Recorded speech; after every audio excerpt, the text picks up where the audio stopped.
Hello student. Doctor Devraj Singh public school की online class में आपका एक बार फिर से स्वागत है। मैं आपकी हिंदी टीचर अंजू श्रीवास्तव।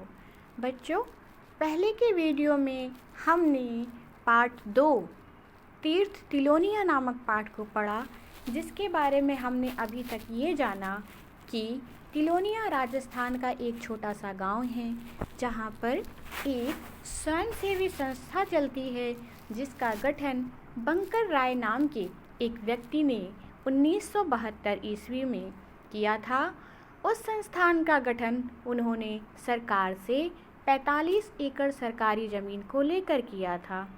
इस संस्थान का नाम था सामाजिक कार्य तथा शोध संस्थान। तिलोनिया गांव के बारे में जो व्यक्ति बात कर रहा है वो वहीं का रहने वाला है, और जिस व्यक्ति की जिज्ञासा शांत की जा रही है वो लेखक है, अर्थात इस पाठ को लिखने वाले लेखक, जो कि तिलोनिया गांव अपने दामाद जी के साथ गए हैं, जहां पर उनके दामाद का कुछ व्यक्तिगत कार्य है। अभी तक लेखक को तिलोनिया के बारे में अधिक जानकारी नहीं थी, किंतु जैसे जैसे वो व्यक्ति उन्हें तिलोनिया गांव के बारे में बताता जा रहा है, उनकी जिज्ञासा बढ़ती ही जा रही है। आज हम पढ़ेंगे इस कहानी का अंतिम भाग। अभी तक हमने यहाँ तक पढ़ा था कि वहाँ पर सभी निर्णय मिल बैठकर किए जाते थे और वहाँ के आदर्श गांधी जी की मान्यताओं के अनुरूप थे। अब आगे लेखक ने पूछा, आत्मनिर्भरता से क्या मतलब? उस व्यक्ति ने कहा, आत्मनिर्भरता से मतलब कि ग्रामवासियों की छिपी क्षमताओं को काम में लाया जाए और गांधी जी के अनुसार ग्रामवासी अपनी अधिकांश बुनियादी ज़रूरतों की वस्तुओं का उत्पादन स्वयं करें। अर्थात उस व्यक्ति ने बताया कि आत्मनिर्भर होने का अर्थ ये है कि हम किसी पर भी निर्भर ना हो। इसलिए वहाँ के जो गांव वाले थे, उनके अंदर जो कलाएं छुपी हुई थीं, वो गांधी जी की मान्यताओं के अनुसार ग्राम वाले अपनी अधिक से अधिक आवश्यकताओं की पूर्ति स्वयं ही कर लेते थे, एक दूसरे की क्षमताओं का उपयोग करके। हमारे संस्थान का मूल उद्देश्य गांव की गरीब जनता की सामान्य ज़रूरतों को पूरा करने के लिए परंपरागत जानकारी और व्यावहारिक अनुभव के आधार पर साझे प्रयासों द्वारा गांव की अर्थव्यवस्था का विकास करना है। उस व्यक्ति ने बताया कि ये जो संस्थान है, उसका उद्देश्य सिर्फ इतना ही है कि गांव की सामान्य जनता की ज़रूरतें जो हैं, उसे पूरा करने के लिए उन्हें कहीं बाहर ना जाना पड़े। वहीं के लोग अपने प्रयासों द्वारा, अपनी क्षमताओं के विकास के द्वारा, अपनी कलाओं के द्वारा एक दूसरे की मदद करें, जिससे गांव की अर्थव्यवस्था का भी विकास हो। उदाहरण के तौर पर गांव की स्त्रियां सिलाई कढ़ाई बुनाई कर सकती हैं, वहाँ की खेती बाड़ी होती है और वहाँ पर जो धन होता है वो गांव में ही रह जाता है, जिससे गांव की ही अर्थव्यवस्था का विकास होता है। अब हाथ मुँह देकर हम लोग भोजन कक्ष की ओर बढ़ गए। हम लोग मतलब वो व्यक्ति जो तिलोनिया गांव के बारे में बता रहा था और वो लेखक। बरामदे में ही एक ओर पानी के बहुत सारे नल लगे हुए थे। लेखक ने पूछा, ये किस काम के लिए? तो वे सज्जन हंस दिए और बोले, किससे? लेखक से बोले कि भोजन कक्ष में बैठने वाले लोग भोजन करने के बाद अपने बर्तन यहीं पर साफ करते हैं। मैं आपको बता दूं कि गांधी जी की मान्यताओं में ये भी एक बात थी कि अपना काम स्वयं करें, इसलिए वहाँ के लोग अपने सभी काम स्वयं करते थे। भोजन करने के बाद वे बर्तन भी स्वयं साफ करते थे। यहाँ नौकर चाकर नहीं होते। भोजन कक्ष में अनेक पुरुष स्त्रियाँ बैठे भोजन कर रहे थे। बड़े आनंद से भोजन किया। पास बैठे लोगों की भाषा तो समझ में नहीं आ रही थी, पर उनके लहजों में अपनापन झलकता था। लेखक ने इस चीज़ को महसूस किया कि वो उनकी भाषा तो नहीं समझ पा रहा है, लेकिन वहाँ के लोगों के व्यवहार में उसे बहुत ही अपनापन महसूस हुआ। भोजन करने के बाद हमने भी बर्तन धोए और ठिकाने पे रखे। पानी की ताल के पास हम फिर खड़े थे। मैंने पूछा, ताल के जल का उपयोग क्या आप किसी और भी काम के लिए करते हैं? उस व्यक्ति ने तुरंत जवाब दिया, हाँ, हम इस जल से बिजली पैदा करते हैं। इसी जल से बिजली बनाकर घरों को रोशनी पहुंचाते हैं। इस बार बारी चौंकने की फिर से लेखक की ही थी। बारिश के पानी को साफ करके पिया जा सकता है, खेती बाड़ी के काम में लाया जा सकता है, पर बिजली पानी की ऊर्जा से, वो कैसे? लेखक इस बात से बहुत आश्चर्यचकित हुआ कि तिलोनिया गांव के लोग न सिर्फ बारिश के पानी को पीने के काम में लाते हैं, खेती बाड़ी के काम में लाते हैं, बल्कि वो उसकी ऊर्जा से बिजली भी बनाते हैं। लेखक के लिए ये बातें यकीन करना बहुत कठिन हो रहा था, लेकिन अचानक ही उसे याद आया कि भोजन करते समय छत से लटकता बिजली का पंखा चल रहा था। वे सज्जन बहुत उत्साह से कहने लगे, उत्साह मतलब बहुत अधिक खुशी से, कि साथ ही हम सूर्य की ऊर्जा से भी बिजली बनाते हैं। आपने देखा होगा बहुत सारे घरों के ऊपर सोलर सिस्टम लगा होता है। सोलर सिस्टम एक यंत्र होता है, यदि आप उसे अपनी छत के ऊपर लगवाएं तो सूर्य की रोशनी से ऊर्जा प्राप्त होती है और उस रोशनी से प्राप्त ऊर्जा से बिजली का उत्पादन किया जा सकता है। तिलोनिया गांव में स्थित लगभग 60,000 वर्ग फुट पर फैला हुआ इस संस्था का नया परिसर पूरी तरह सौर ऊर्जा से चालित है। काफ़ी गहराई से पानी खींचने के पंप तथा अनेक कंप्यूटरों की व्यवस्था सौर ऊर्जा से ही की जाती है। इस बार लेखक फिर से चौंका, लेकिन मैं मन ही मन फिर से चौंका। क्या इस जगह पर कंप्यूटर भी पहुंच गए हैं? पर वे बराबर बताए जा रहे थे और उनकी देखरेख और व्यवस्था मुख्यतः हमारे ग्रामीण सदस्य ही करते हैं। उनमें से अनेक इस काम में प्रशिक्षण प्राप्त कर चुके हैं। हमारी रात्रि पाठशालाओं में सौर ऊर्जा से ही रोशनी मिलती है। उस व्यक्ति ने बताया कि वो जो 60,000 वर्ग फुट पर फैला हुआ संस्थान था, जिसका नाम था सामाजिक कार्य तथा शोध संस्थान, वहाँ पर सौर ऊर्जा की मदद से ही कंप्यूटर का संचालन होता था। पानी खींचने के पंप लगे हुए थे। लेखक को ये जानकर बहुत हैरानी हुई कि वहाँ पर कंप्यूटर भी है। और जब उस व्यक्ति ने बताया कि यहाँ पर रात्रि पाठशालाएँ भी चलती हैं, तो लेखक का क्या नज़रिया आया, आइए वो देखते हैं। रात्रि पाठशालाओं से क्या मतलब? लेखक ने पूछा। क्या यहाँ रात के पाठशालाओं में पढ़ाई होती है? उस व्यक्ति ने कहा, जी ऐसा ही है। दिन के वक्त गांव के लड़के लड़कियां खेती बाड़ी या घर के काम में लगे रहते हैं, पशु चराना, बकरियों की देखभाल करना आदि।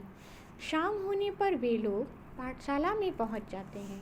संस्थान ऐसे 150 पाठशालाएं चला रहा है। वे गर्व से बोले, इनमें 70% लड़कियां पढ़ती हैं। हमारी यहाँ एक रात्रि पाठशाला भील जाति के लिए भी विशेष रूप से खोली गई है। उस व्यक्ति ने बताया कि उनकी रात्रि की पाठशालाओं में वे लड़के लड़कियां पढ़ाई करते हैं जो दिन भर खेती बाड़ी या घर के काम में लगे रहते हैं, जो पशु चराते हैं, बकरियों की देखभाल करते हैं।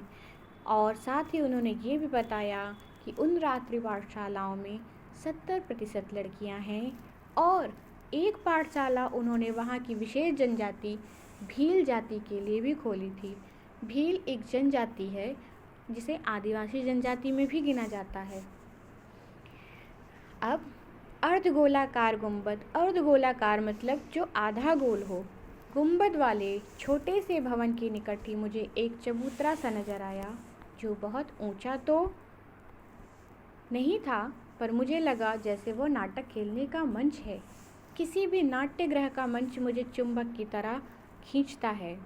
लेखक ने देखा कि वहाँ पर एक आधा गोलाकार गुंबद था जो उन्हें एक नाट्यगृह का अर्थ है जहाँ पर नाटक किया जाता हो। लेखक को वो नाट्यगृह बहुत आकर्षित कर रहा था। उन्होंने उसकी तरफ इशारा करते हुए बोला, तो वे सज्जन बोले, पर हमारी सबसे बड़ी उपलब्धि कठपुतलियाँ का खेल दिखाने का ही है। मैं आपको बताऊं कि राजस्थान में कठपुतलियों का खेल बहुत अधिक प्रचलन में हुआ करता था और ये आज भी वहाँ की एक विशेष पहचान है। फिर वे कठपुतलियों की चर्चा करने लगे।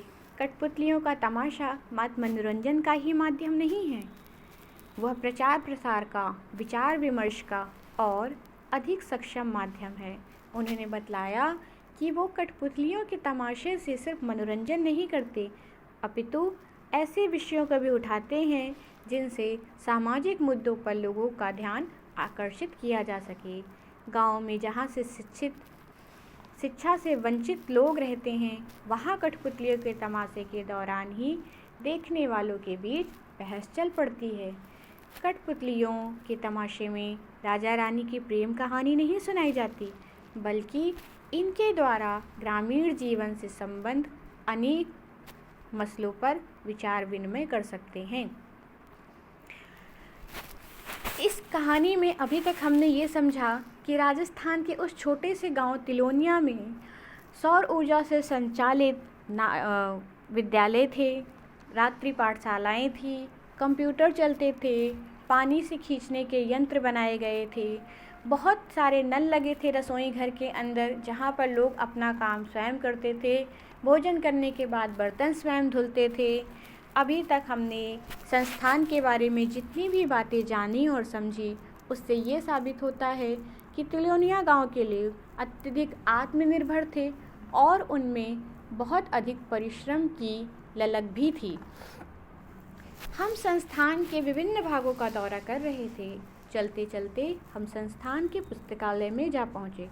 पुस्तकालय, जिसे हम इंग्लिश में लाइब्रेरी करते हैं, जहाँ पर बहुत सारी किताबें होती हैं अलग अलग प्रकार की। हमने अभी पुस्तकालय में कदम रखा ही था कि एक सज्जन सैकड़ों पुस्तकों से भरी अलमारियों में से 2-3 पुस्तकें निकालकर मेरी ओर चले आए। वे मेरी ही पुस्तकें उठाए हुए थे। मुझे निश्चय ही बड़ा सुखद आश्चर्य हुआ और पुस्तकों को देखकर लगता था कि कुछ पाठकों ने इन्हें पढ़ा भी है। जब लेखक वहाँ की पुस्तकालय में पहुँचा तो उसने देखा कि एक व्यक्ति उसकी ही लिखी हुई किताबों को उठाए हुए आ रहा था, जिसे देखकर लेखक को बहुत अधिक प्रसन्नता हुई। पुस्तकालय से निकलकर हम लोग अब एक सभागार में प्रवेश कर चुके थे। बड़ा सा हॉल, फर्श पर दरियाँ, छत पर लटकते पंखे चल रहे थे और सभागार संस्थान के सक्रिय कार्यकर्ताओं, ग्रामीण पुरुष स्त्रियों से भरा था। बहुत कुछ देखा था जो सचमुच प्रेरणाप्रद था। प्रेरणाप्रद अर्थात जिससे हम कुछ सीख सकें।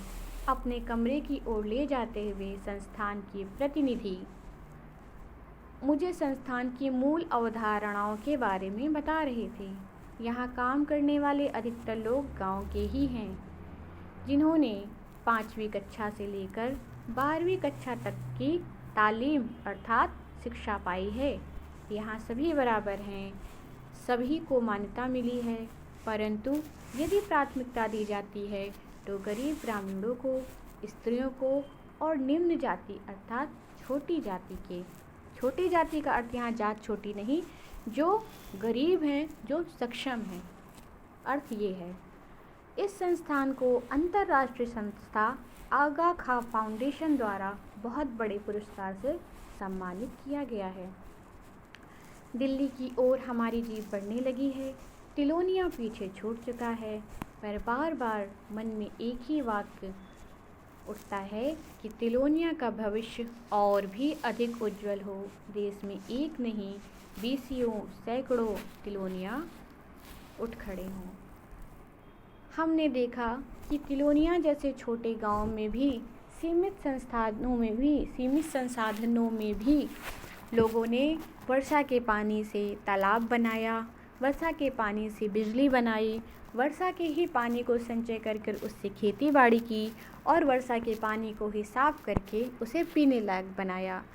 सौर ऊर्जा यानी प्राकृतिक संसाधन से ही उन्होंने सौर ऊर्जा का उपयोग करते हुए बिजली के पंखे चलाए, पानी खींचने वाले पंप लगवाए, कंप्यूटर चलवाए, रात्रि पाठशालाएं चलाएं, जिसमें वहाँ के बच्चे गांव के जो दिन में काम करते थे, खेती बाड़ी करते थे, पशु चराते थे, वे वहाँ की रात्रि पाठशालाओं में शिक्षा प्राप्त करते थे।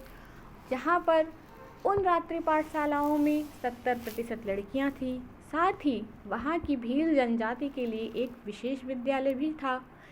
उन्होंने देखा कि वहाँ पर एक नाट्यगृह भी था जहाँ पर लोग कठपुतलियों का तमाशा करते थे और उस तमाशे का उद्देश्य सिर्फ मनोरंजन करना नहीं था, उस तमाशे का उद्देश्य लोगों में जागरूकता फैलाना भी था।